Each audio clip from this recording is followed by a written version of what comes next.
It's another Reynolds wrap, and the bird doesn't want me to. He doesn't. Hey, listen, don't cut me off. Yeah, I'm thinking of remarrying. I'm tired of finishing my own sentences. All right, we got some business to attend to.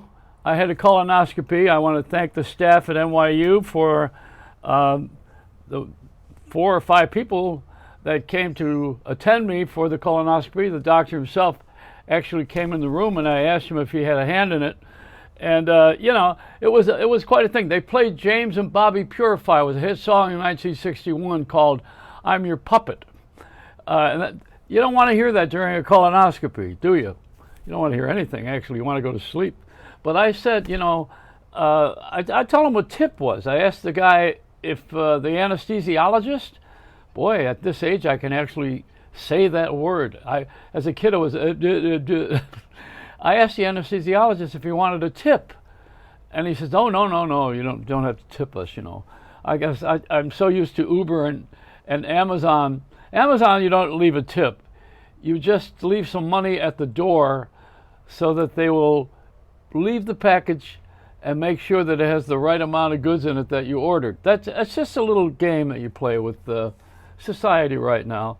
We got to be careful with everything because people are not as honest as they used to be when they got caught. Isn't it interesting? When no one was on camera years ago, nobody ever did anything wrong. But now that everybody's being photographed, everybody's getting caught. I think people like to get caught, right?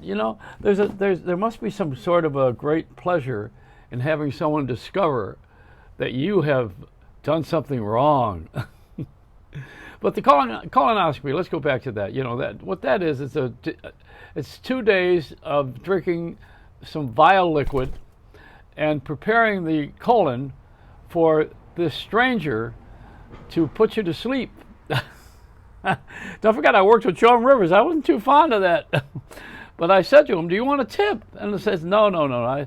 I see, you know what a tip is? It was started in the Elizabethan era. In England, it was TIP, to ensure promptness. And what that was, see, you were going to be executed because you'd done something wrong. And the executioner would get a bag with some gold in it, probably some coins, because you wanted to tip him so that he sharpened the blade and you just had one cut. Otherwise, a dull execution is exciting for the crowd, but very bad for you and your neck. So it's tip, to ensure promptness. That's where it came from. It had nothing to do with eating or restaurants. It had to do with having your neck severed promptly and swiftly and without ceremony. Of course, there was a crowd standing around going 3 cheers for our side, like they did with Lady Godiva when she was riding side saddle through the streets of London. But this is the way it goes, We have different kinds of interests, and most of it comes from history. But we don't want to study history. We want to destroy history. One of the things that I loved was, and I sing it with my kids, is zippity-doo-dah, zippity-yay. There's a bluebird on my shoulder. It's going to be quite a day, and it all came from Uncle Remus. Now, Uncle Remus was the song of the South. And he was a sharecropper, a gentle black man who had lived in the cabin on the property of the people who had all of the riches. But the kids wanted to come over to Uncle Remus because he told great stories. And he gave them the sense of morality. So you see, here you got a guy who was a black guy, a sharecropper who had poverty, and he's sitting there very, very beautifully calm and telling stories about, well, Brer Rabbit and Brer Bear, I'm gonna knock his head clean off. No, everybody's gotta have a laughing place. Let's go to the laughing place. Let me knock his head clean off. It's Brer Bear, Brer Rabbit, and they had a wonderful time, and it was great to learn how to live and how to get along with each other.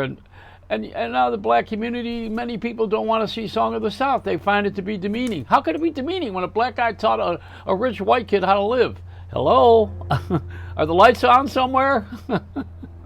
Yeah, see, it's how we are. We want to get rid of things that are unpleasant. If you want to get rid of everything that's unpleasant in your life, you'll have no experience. And I'm an experienced traveler. I may soon be cut off because the bird is cutting my wires. She's heard quite enough. And we have a distraction all of the time with children in our house, and we have a distraction with everything. The television. Oh my God! Don't even talk about that. Oh, the TV is so over the top, and it's just because of the money.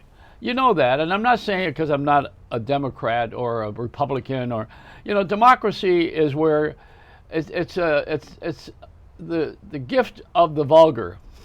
Poor people who have essentially no say, and we want to vote. Well, that's one. I'm in that crowd, incidentally. When you get older, you want to be taken care of. The government gives us this check that you can't live off of. The Social Security, what do you get, $1,300? Where are you going to go with that? That's one trip to Costco or BJ's. And we're not out of food down here in Florida. That's because we grow our own. But that's the way I felt when I was doing marijuana. We have a different kind of a society now because people are a little nervous. I grew up with the rock and roll era, where people were snapping their fingers and having a good time and dancing and boogieing and having a wonderful time. Bobby Badfingers, hey, whoa. Give me Elvis. The reason we liked Elvis, we thought he was from Vegas. It's from Memphis. Yeah, well, so what? We got a different kind of a society now because we've all made it that way. And the variance, as Jay Sorensen says to me, the only variance he wants is whether he should build a pool in the backyard or not. That's when you get permission to build something. That's a variance. But I have to explain everything. See, this is the generation that needs an explanation but doesn't want to hear it. And we're a society that knows too much. See, we know too much because it's coming at us too quickly, and you have to disseminate the information. First, you have to learn how to spell that word if you're going to go on text and you're going to go on Google. Try Google without voicemail, without asking Siri. Now, you know what Siri's from? Do you have any idea where that comes? See, this is the sense of history where things come from. Siri was a creation of Steve Jobs. And Steve Wozniak invented the machine. Steve Jobs did the marketing. Steve Jobs, who is long gone from Apple, you always see him with a black turtleneck because he had probably a lot of wrinkles on his neck. Who knows why? But he wore that turtleneck or that outfit. And it was distinct. He looked like something from the next generation in some sort of a space outfit. What was it? Just a black tee and black pants, and I don't know. He was an interesting duck, but I liked him. I met him in 1977 when I was working on Star Wars. He and both Steves, I met them both. That's when we were doing a lot of drugs. I think I met them. Anyway, Steve Jobs created this whole idea that we should have this electronic connection, and it should give us direction. It would tell us about our health, which is now the case with the watch, the Apple Watch. It tells you what your temperature is, when you should get up, when you should go to sleep. It's like having a parent on your wrist. But he invented the idea of this, and then along came Siri. Now, Siri is the thing that you ask the question to. You have to ask Siri hey Siri, give me the phone number of Jay Sorensen, and then it comes up with it and dials it for you. Now, Siri, what does it stand for? Where did it come from? Steve is really inside. That's where Siri comes from. It's his creation. And Steve, of course, passed away now, but that's the whole idea. Steve is really inside that box, that watch, and that iPad, I this, I that. It's the self-generation. My daughter yesterday, she's a photographer on the hobby side, very good one, incidentally. Which is what's it called? Where's the site? I could maybe give it a plug if you want to go online. It's a hey, you know what? I forgot the name of her site, but it's just as well because you'll start stalking her, and she should keep her married name out of this because people are crazy, But you didn't know that. See, I can take crazy. I can't take stupid. Crazy's good. Crazy's interesting. Stupid is not good. So back to what I was saying with the watch and Siri and I this, I that. My daughter says that And she said, you take pictures of everybody with the camera on yourself, and you have more series than you do with the people on the other side. I said, what? That's only 90% true. So anyway, I'm tired of series, and I'm tired of taking pictures of myself. Although I know that I have the Jewish community calls it a shenam punam, which means you got a real long, ugly face, buddy. No, this is fun. It's fun. Every day I get on here and do this thing. I'm back from New York. I had someone stick their hand up my butt, and they found some polyps. They snipped them at the bud. I know you don't want to hear this. It's not dinner talk. But what do they do with those things when they find them? I want to have mine bronzed. They found a few of them in there. So, the reason they say that is so you come back again and they make another few $1,000s. Is there something crawling up my leg? Yeah. You know what it is? Yeah. What are you? Is this some sort of a creature here? Yeah, here he is. What are you doing down there? That's what Les Paul said to me when I was on my knees one day, worshiping him at the throne at the Iridium. He said, what are you doing down there? Bob Hope said that to me one day. I did the show. I did the first satellite show in the country in 1978, I think it was.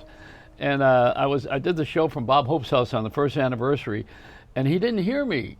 So his manager told me at the break, he says, Bob has a hearing aid, but it's not in his ear, it's in his stomach. So I said, oh, that's why he didn't hear me. He wasn't answering me, because he's very smart and funny. So Bob, of course, one of the greatest comedians of all time. So I got down on my knees, and I kneeled down in front of him and talked into his chest, and he said, what are you doing down there? He thought I was going to be sexual. Well, I was. No, I wasn't. Anyway, this is it. We have a little bit more time on this to go, because the wire is not completely severed, and I'm out of here now. I've got to go and I go out in the daytime and I have to take bird poop off of my shoulders when I go somewhere. I thought people were interested in staring at me. They're actually looking at my shoulder. And I met a kid yesterday at breakfast. What's his name again? Officer. His name is Officer. Black guy named Patrick Officer. So on his driver's license it says Officer. So if he gets stopped, he says, hello, officer. And the cop will say, who are you? And he'll say, I'm Officer. It's just a throwaway joke. All right, so I'm going to have some fun with training this bird. Glad it's not a 200-pound eagle. Now that's patriotic. It's a Reynolds wrap.